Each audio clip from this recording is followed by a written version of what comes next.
السلام عليكم. الحد اللي فات تلعب ديربي بين شباب الوزداد ومولودية الجزائر. الديربي كان فيه بزاف أحداث قبل أثناء وبعد المباراة، وفي هذا الفيديو راح نتطرقوا لجميع الأحداث.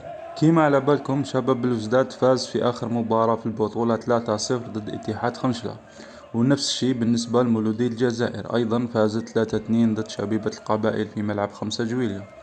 مباشرة بعد نهاية هاتين المباراتين حمى الديربي بدأت في التصاعد، وذلك بسبب من سيجلس في المنعرج الجنوبي لملعب 5 جويلية. هذا التساؤل صارت عليه هضرة كبيرة في مواقع التواصل الاجتماعي، سواء صفحات أنصار شباب الوزداد أو أنصار مولودية الجزائر. وبعد انعقاد الاجتماع الأمني بالنسبة للمباراة لم يتبين بشكل رسمي من سيجلس في المنعرج الجنوبي، وهذا الشيء اللي خلى الهضرة تزيد تكبر على هذا المشكل. لكن المعمول به قانونيا في البطولة هو أنه من يستقبل له الحق في الجلوس في المنعرج الجنوبي.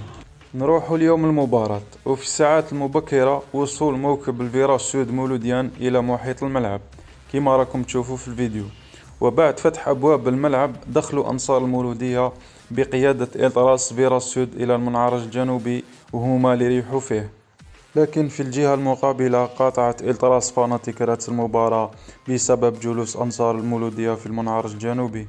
بدأت المباراة في الملعب وفي المدرجات، حيث أول رسالة استفزازية من إلترا حب وعقلية هي حاجتي نقضيها بالهيبة، أنت بالوسيط وتجيك صعيبة، معنى أنهم اقتحموا الفيراج بالهيبة، وأنت يقصدوا بها الفاناتيك بالوسيط تجيك صعيبة، أي بالشرطة وما تقدرش تقعد في الفيراج سود. وبعد ذلك رسالة استفزازية ثانية من إلترا حب عقلية دائما، وهي مكاني ما تكسب به مكانتي، بمعنى حتى تقعد في مكاني ما توليش كيما إلتراس الفيراس سود.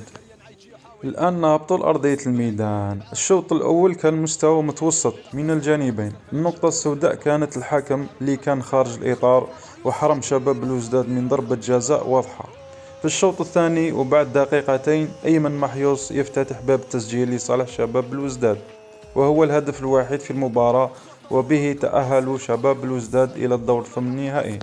وبعد صافرة النهاية بدأت الأفراح في معاقل شباب الوزداد، وأول رد لأنصار شباب الوزداد كان على شكل جدارية تسخر من هزيمة مولودي الجزائر على شكل الريسيكلاج وكلمة الصقلة داخل الشكل، بمعنى لا جديد يذكر، الفوز الثالث في ظرف 6 أشهر على مولودية الجزائر. أما الاحتفالات كانت كبيرة في شوارع بالوزداد. وفي الأخير أهم شيء في هذه الأحداث كلها أنه لم تكن هناك اشتباكات بين الأنصار، والحمد لله، تبقى مجرد كرة القدم وفقط.